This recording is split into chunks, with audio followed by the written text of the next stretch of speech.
Hi, thank you for tuning into the Short Stacks. I'm Lisa Quintero, Young Adult Librarian. And I'm Lizzie Jelly, Virtual Engagement Librarian. This is a show where we talk to you about what we've been reading, listening to, or watching.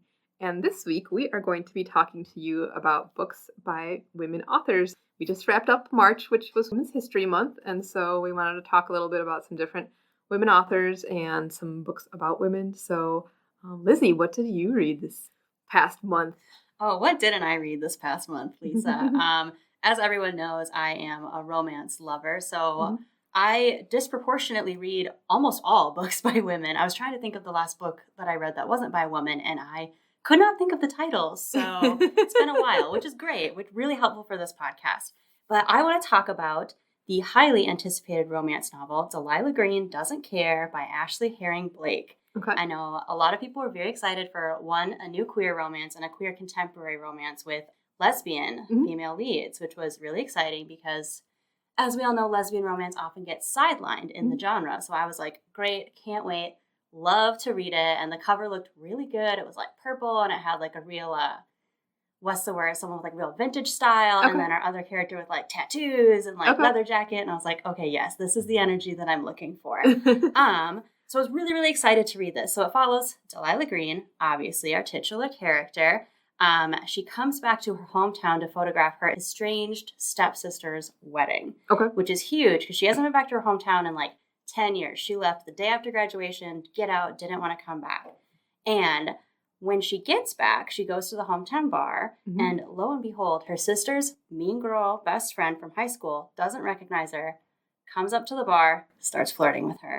So, of course, Delilah's like, well, I'm going to have a little fun in this moment because she doesn't know who I am, but I know who she is. Yeah. So she plays along.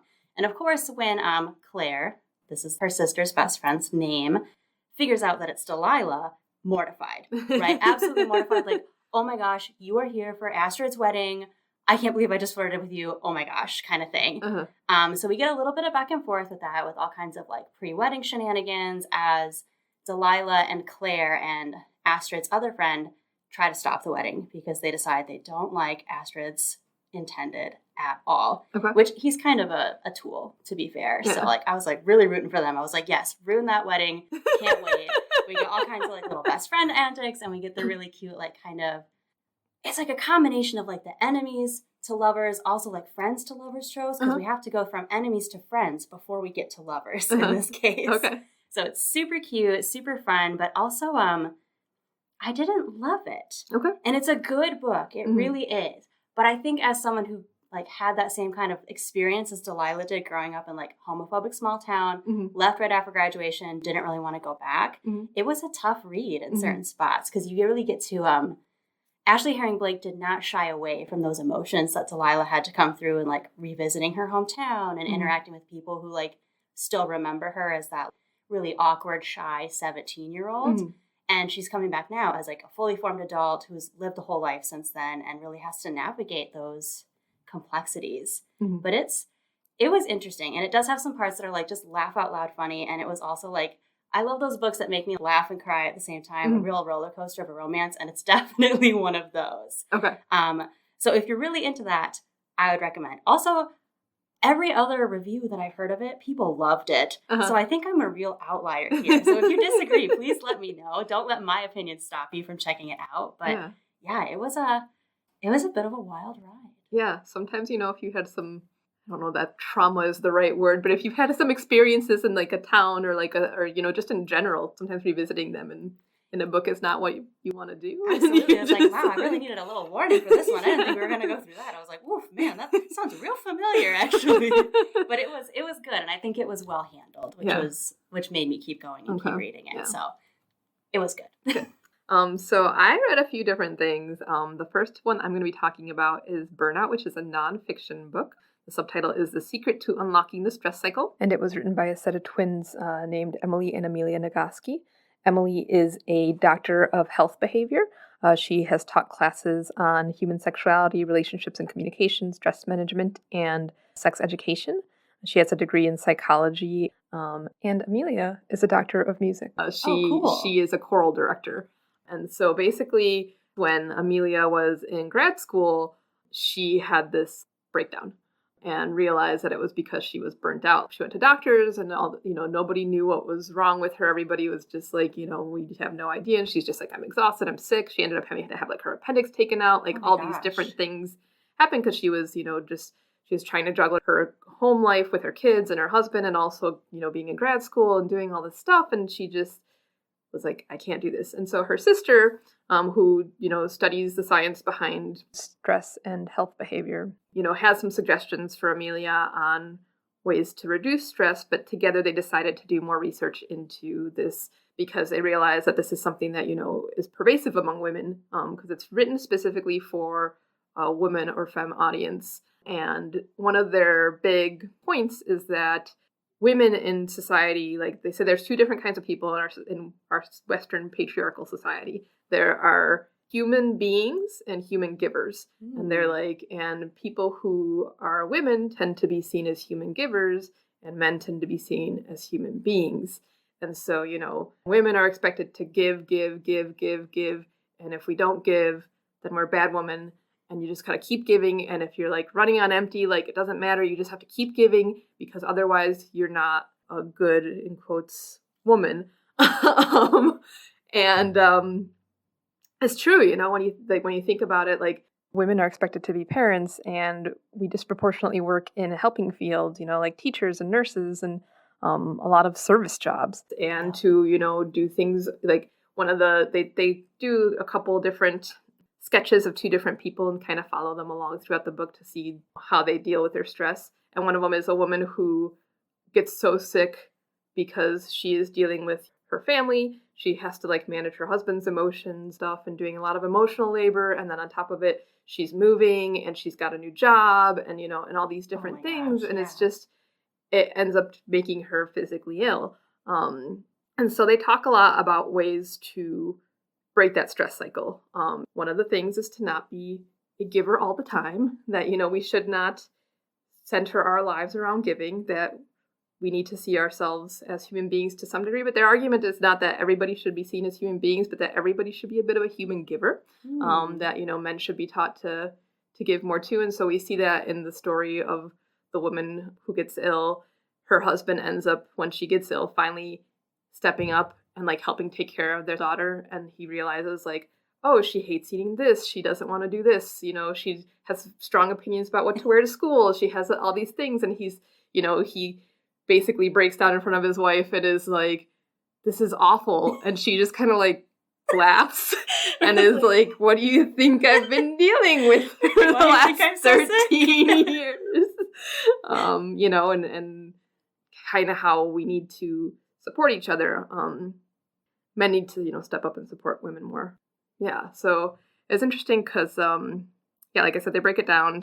One of the things is to be less of a giver. One of the things is to, even though many of us hate it, is to exercise. And they talk about, for people who don't like to exercise, other options in order to, because they talk about the fight and flee response that we have, when we have stressful situations. And so they're like, in the olden days of cavemen, if you had a lion chasing you, you'd be like all worked up and you would either run or you would fight or you would freeze, And then they talk about how when animals freeze, like once the threat has gone away, you will often see an animal shaking because it's just like the anxiety leaving their body. Yeah. And so you need to get rid of that, all that built up tension in your body. And so like the best way to do that is to exercise. So like, run or dance or do whatever that makes you happy in terms of exercise. But they're like, if you can't do that, one of the things that they suggested to somebody who's like, I absolutely hate exercise. Like, there's no way I'm exercising, like, ever. That was me. And they were like, one thing that you can do is you can lay in your bed and slowly, like, tense every single muscle in your body and then let go of that tension until you've, like, gone from, like, your head all the way down to your toes. And, like, how that, and also focusing on your breathing. And, I like that. Sounds like a mindfulness. Yeah. Really an awareness. Yeah. I'll have to try that, actually. Yeah.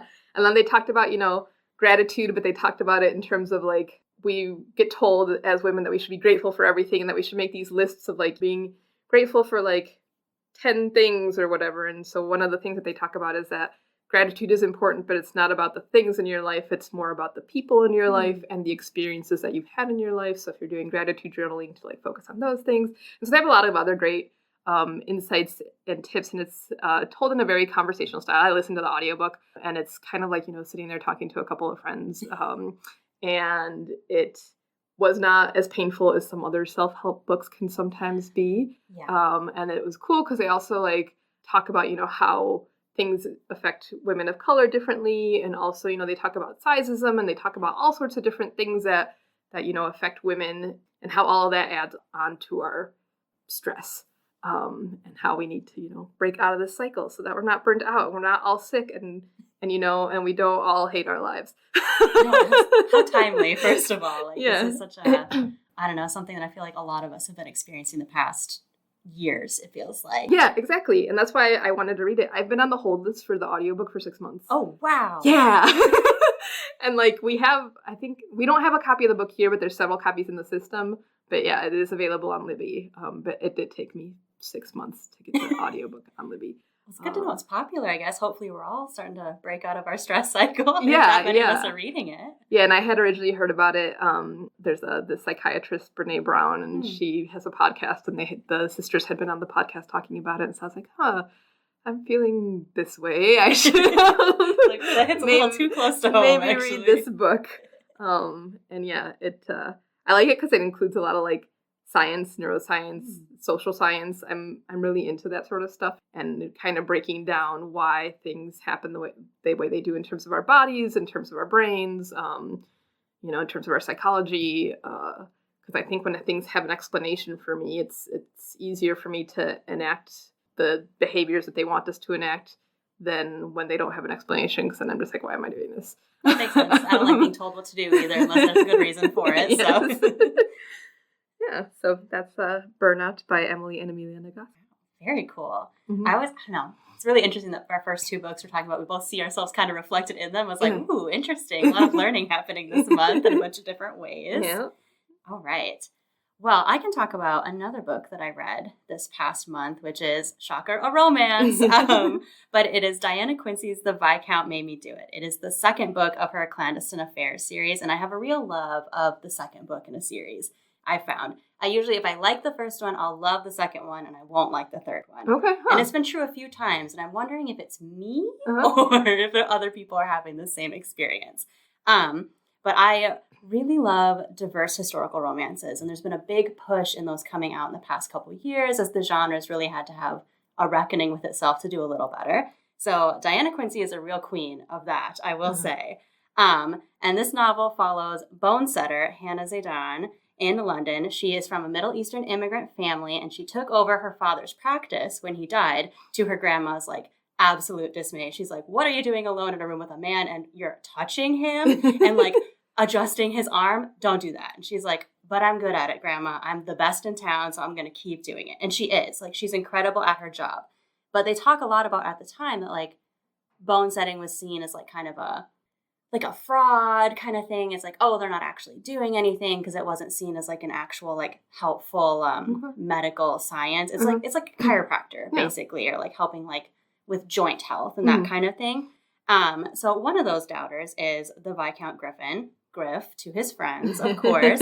And he's super cranky and has like this old war injury where like all of his joints are out of place in his arm. All the best doctors have looked at it and they've all said it's incurable. So he's just cranky and in pain all the time and no fun at any parties, so he doesn't get invited.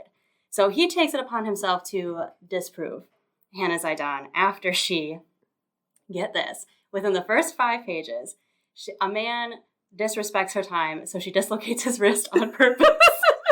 I was like, wow, I'm really in for a treat if we're already dislocating wrists in the first 5 pages. So the Viscount hears about this and is like, I'm going to find out if this woman is a fraud. Like, she hurt this man intentionally. Didn't realize she hurt him in a way that she could fix, just because he wasted her time and was being kind of racist towards her. So she was like, I'm not dealing with that. Yeah. So I was like, I'm already on board for Hannah. But Griff goes to see her, and she ends up actually curing him in like a way that like doctors are baffled. They don't believe it. They're like, oh, it must have healed on its own kind of thing. Just will not give her the credit for it. And it's just a real delicious novel. If you love scandal, you love surprises, you love women breaking all of the rules that anyone ever sets for them. She's like me in a way where she's like, someone tells her what to do, she says, absolutely not. just because you told me to do it, I'm going to do the opposite. So it was really good to see that kind of energy. And we get so many delicious scandals from like unsolved murders to like overall like tackling medical negligence in the field and how the big hospital in town is like disappearing poor people. It's wild. Oh my gosh, it's wild. But don't worry, our heroine swoops in, saves the day, gets all of the stuff that she deserves at the end. But wow, it was a real roller coaster. Yeah, that one sounds good. I might have to check that one out. It was good. And Diana Quincy is a Middle Eastern author herself. So a lot of her books feature interracial romances, Middle Eastern main characters. But a lot of times racism isn't like a huge part of the plot, which I love because that's why I read romance. I don't always want to deal with the heavy stuff. Yeah. I just want to see characters happy, experiencing joy, especially our marginalized characters. And there's like undercurrents of it there, but our heroine comes out on top. And it's not like so much that you get bogged down by it. So I really appreciate that. And she's got a few other books as well that have similar vibes. So highly recommend. Okay, cool. So the other book one of the other books that I read is actually a middle grade novel. It's called Starfish by Lisa Fipps. It is about 11-year-old Ellie, and Ellie is somebody who ever since she was 5 at her 5th birthday party, she wore a whale bathing suit. And everybody's been bullying her about her weight ever since. And so the only place that she feels safe is in the swimming pool. And, now she's 11, and for years people have been bullying her, but it's getting worse because, middle school. Middle school's the worst. Yeah, it's written in verse, so it's a very quick read. But yeah, she ends up creating these, what she calls fat girl rules. And her fat girl rules are like, no making waves, avoid eating in public, don't move so fast that your body jiggles, and all this stuff. And so her parents end up finding her fat girl rules and end up sending her to a therapist. Her mom is very critical of her and everything that she eats and everything that she does. And her mom's, always telling her, well, if you just lost a little bit of weight, like, everybody would like you and everything would be fine. Like, and just commenting on what she's doing. And, that's obviously very upsetting to Ellie. But she has allies in the form of her dad, and her dad's also a therapist, but, he's like, I'm going to send you to somebody else because you're my child, and that's not, Fair enough, yep. That's not how this works. So he sends her to somebody else, and along the way, she also makes a new friend. She has a girl named Catalina who moves in next to her and just accepts her for who she is and isn't judging about what she does or anything like that. And when there's like a interaction where Ellie ends up telling her about how the kids at school are mean to her because they go to different schools. Catalina is, like, that's awful. Like, I'm sorry. And she, like, validates her emotions, and she's, like, very supportive, and she's just, like, you're awesome, and you're great. And best friend energy right yes, there. Total best friend energy. And so, yeah, throughout the book, Ellie, slowly gains confidence, and she learns to advocate for herself, especially when it comes to, like, her mom and to other kids. She stops with the fat girl rules and becomes very empowered about her self-image and is no longer as troubled as she is at the beginning of the book. So it was a really, really sweet read. There's not a lot of middle grade fiction that covers this topic. It's actually very rare. And this did it in a really good way. It's a debut author. And like I said, it was a really quick read, and because it's in verse, some of the stuff was very emotional, and some of the stuff like really hit, like, and again, like we were talking about trauma and stuff, it brought back some memories of kids being mean, It's the things that kids say to you at that age, and the things that you start to believe about yourself, and the things that, you start to think about how other people see you and internalize, like that stuff is very real. And like, it's, really important to help kids see that that's not true, and to help them advocate for themselves. Wow, that sounds so good. Actually, I wish I had a book like that in middle school. I had the American Girl books, but that's something that we definitely noticed growing up, right? Yeah. Especially in the early 2000s. Like all of our heroines were stick thin for the most part. Yeah. And it's tough to like watch that and see that as the idealized models, especially in middle school, right? Yeah. Which is already tough in just a myriad of ways. Yeah. But wow. I love that it's in verse too. That's really interesting. Yeah. Yeah. Cool. Yeah. Yeah. And like I said, the Burnout book also talked about that a lot. And so it was cool because they talked about, how, if you're overweight, like you're not healthy, but like how the science has just proven that over and over and over again, and like there's these ideas still in society that like you have to be thin and look like a Barbie doll to be good or right or whatever you want to, right, and like it's attaching just like, so much worth to like your actual like weight and size and how it's just so detrimental, especially when you're growing up at that age, right? And your body's changing too on top of that. So it's just, a whole nasty stew of stuff going on. Yeah. So yeah, I thought that was really cool that there's, this middle grade novel about Absolutely. I love that. How timely as well. It's about time we started talking about that in middle school. Yes. So do you have any other ones? I do have one more that I've almost finished reading. Okay. I've dabbled a little bit outside of romance this past month, and I started reading A Far Wilder Magic by Allison Saft. Okay. And I don't often read YA, so this was a bit of a rare pick for me, but I thought it was a bit of a romance. So I was like, I'll give it a try. Yeah. But it's really interesting, and it's definitely a heavier and more like melancholy book than I would normally pick up. But it's really like atmospheric, and it has a lot of really heavy themes in it. Like there's a lot of xenophobia, nationalism, and like religious persecution that's talked about. Okay. All in this kind of like fantasy universe that's like part 1920s, a little steampunk energy, and it's like on the coast, there's an ocean, and we're dealing with a lot of like different religious reactions to this, what do they call it? The Half Moon Hunt, where it's like every year the whole nation kind of comes together to kill this like mythical creature that terrorizes, in quotes, the town or whatever. And it's like the last of 10. And depending on your religion, you either believe it's like a god or like a devil or just a fox kind of thing. But it's heavy. But it's good, and it's really, like, it sucked me in a way that I didn't expect, and I just couldn't put it down. I was up so late trying to finish it last night, and I only have, like, 30 pages left, so I was like, I should just power through, but I was like, no, you have to go to work tomorrow. You have to stop. But it's wild, and it's really interesting, and it's... Is it rooted in, like, the nine-tailed fox mythology, or is it something different? Not that I've seen. They call it, like, the Hala. I've seen, like, some parallels to, like, obviously stuff that happens in our world as well, and it's really... interesting to watch it handle. Okay. But yeah, like I haven't gotten to like the actual hunt yet. Like the hunt is just beginning on the part that I got to the book. Cool. So I don't know if they're actually going to kill the fox or not, because both of our main characters, Margaret and Wes, are from like marginalized religions. And Wes is also an immigrant from an immigrant family, and they experience a lot of like hiring discrimination and all kinds of stuff like that. And they've both lost parents, and Margaret is what's the word? Like her dad like left the family, and her mom has gone like a little bit off the deep end with like alchemy, because there's a lot of magic in this universe as well. And so she's become so obsessed with like trying to bring her dead brother back that like she's completely stopped kind of caring for Margaret. So Margaret's trying to navigate all of this on her own, and it's just it's really heavy. And there's a lot of like violence and animal death in this that I was like, you got to be prepared for if you're going to read it, because it's gruesome. But it's I don't know. I'm really curious to see what happens. Part of me really hopes that they don't kill it, because I'm like, please. Because like after everything we've learned in this book, like we know it's not bad. It's just misunderstood. Yeah. But I don't know. It just came out actually like 2 weeks ago. So I was like, I've been anticipating this one for a little while, but it's definitely a different vibe than when I go. Yeah. You might like it. It reminded me a lot of when we talked about The Only Good Indians, with that like image of like the animal coming back for vengeance. And so I'm wondering if there's going to be some more parallels as I finish the book, but woof. It'll suck you in, so don't read it if you don't have a lot of time to just sit down and get into it. Okay, sounds good. Well, I have one more, and the last one that I have is a new adult one, and it is called Yolk by Mary H.K. Choi.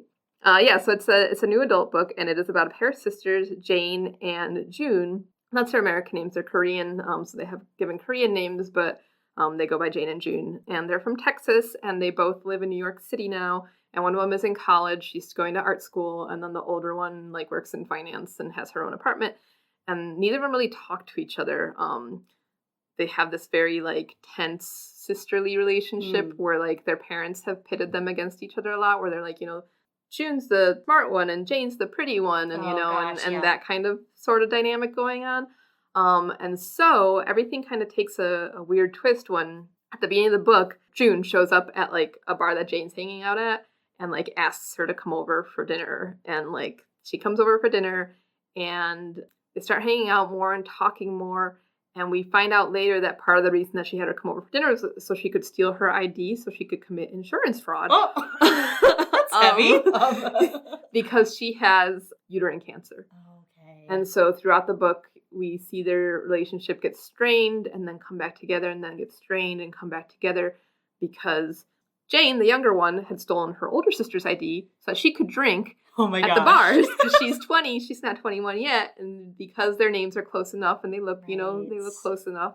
And they're like, we're Korean. Nobody can, white people can't tell us apart anyway. So they're like, she's like, she stole her ID. And so June is like, well, since she stole my ID, I'm going to steal her ID, because what we find out is that June, like, had been working in this finance industry, got into, like, a huge argument with her boss, who was, like, sexually harassing her. No. Got fired. And so she has no insurance, and she, is sick. And so she's like, all right, I need to do something about it. And get a little bit of backstory about their parents. Their parents own a restaurant in Texas, and their parents are very traditional Koreans, and, they have a kind of a strained relationship with their mom. And their dad kind of just stays out of it because he's just like, that's women's business or whatever. And so they end up going back to Texas right before June has her surgery, but they decide not to tell the parents that June is having surgery. And Jane is like, I'm not going to blow my sister in for her secret, but she wants to tell her parents because she feels like they should know.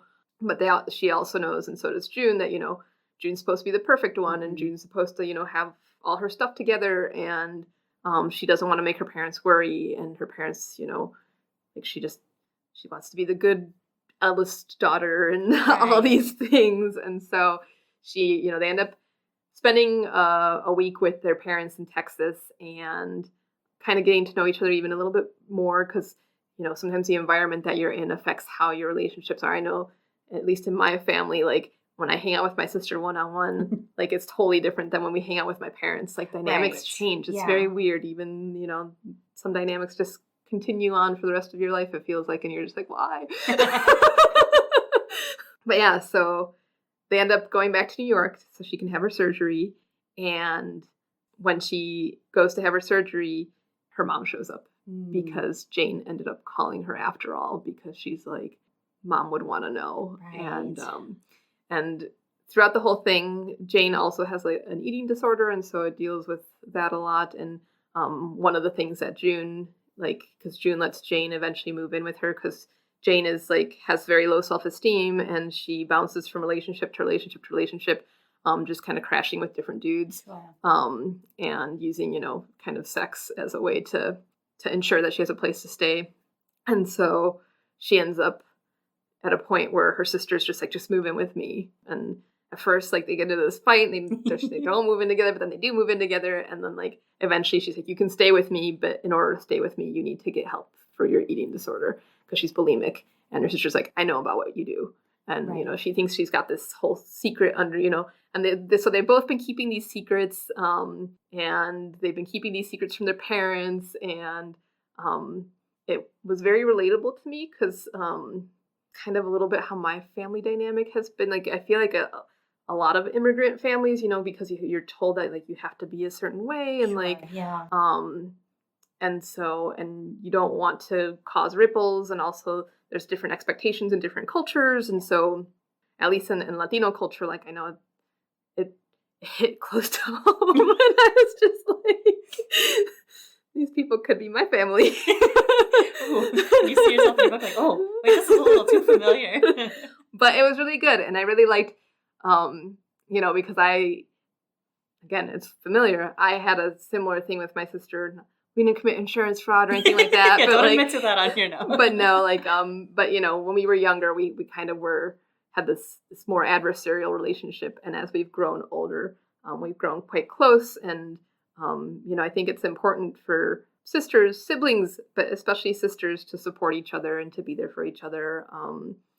Because, I remember I saw a meme sometime where, like, the best reason to have a sibling is because you can laugh about your trauma together.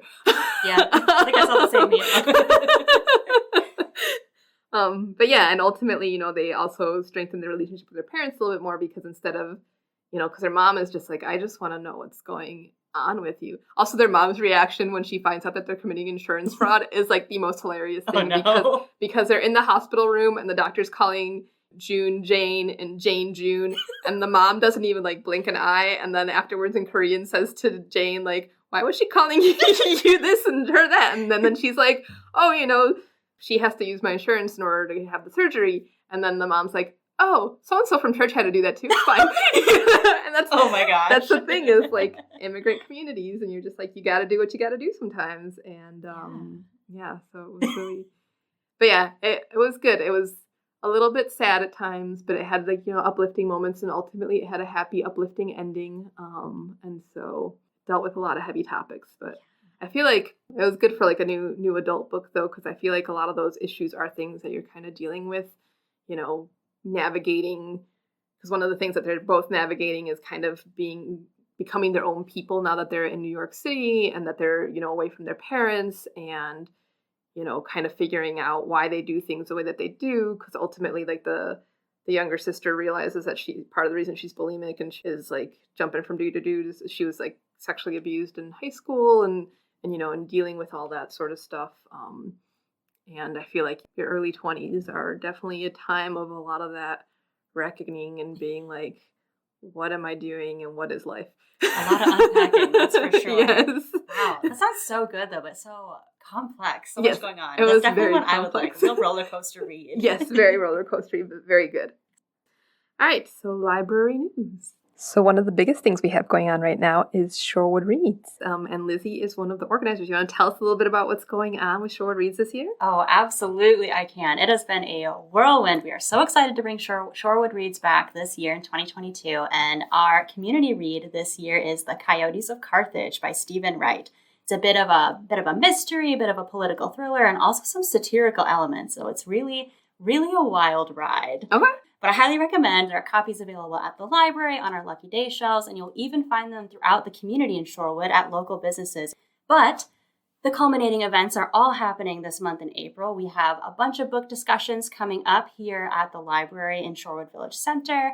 We also have a film screening coming up on the 19th of the documentary film Dark Money about like campaign finance and like explaining a little bit about what dark money is and how it affects politics. Because that's what the book is about, right? It is. It's about dirty money in a lot of ways. Yeah, because I read it and I like saw the title Coyotes of Carthage and I was like, oh, is this going to be about like coyotes? And then, right. They show up, but they're more, like allegorical in a way. And then as I was reading, I'm like, oh, no, this is about like campaigns and like fraud and It's about like the way elections can be bought and sold and influenced by money that is nowhere near the local community. So it follows a local election in the South, and it also deals with a little bit of themes of like elections in the South to begin with, public land grabs as well. And there's also some discussion of like racism in the community as well and how that impacts politics.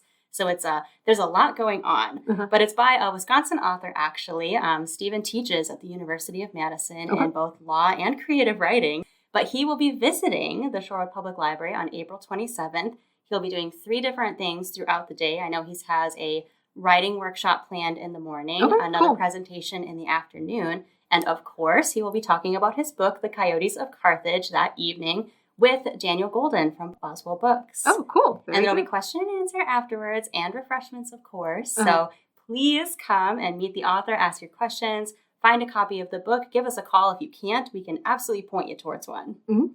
Yeah, where are some community spots that you guys have put in this year? I should know all these off the top of my head because I just talked about them, but I might forget a few. But I know there are copies at Stone Creek, Fiddleheads. There will be some at with Edward Jones and a few other local community businesses as well. And there's posters up all over the place too. So if you see a poster, check inside, see if they have any books. Cool. We also have several other events going on in addition to Shorewood Reads. On Tuesday, April 12th, we have Family Fun Night to go. And Miss Heidi has started her new session of Rhyme Time Tuesdays and Rhyme and Read Lapsit, which we currently have registration is open. So you can either call us at the library to register or you can register online. And then on Wednesday the 13th, we're going to have the Job Center of Wisconsin doing their drop-in help. On the 14th, Thursday at 9:30 a.m., Miss Heidi will be doing story time. And again, registration is currently open for that. On the 20th, we will have Art Cart to go, as well as on the 27th. And on the 21st, we will have the AM Book Club. And the book this month for that is These Ghosts Are Family by Maisie Card. As always, if you have any questions for our hosts, you can email us at shorewoodstacks@gmail.com. You can find us on Spotify, Podbean, or iTunes. You can also find us on our social media channels, Instagram and Facebook. We hope you have enjoyed the show. Thanks for listening, and be well.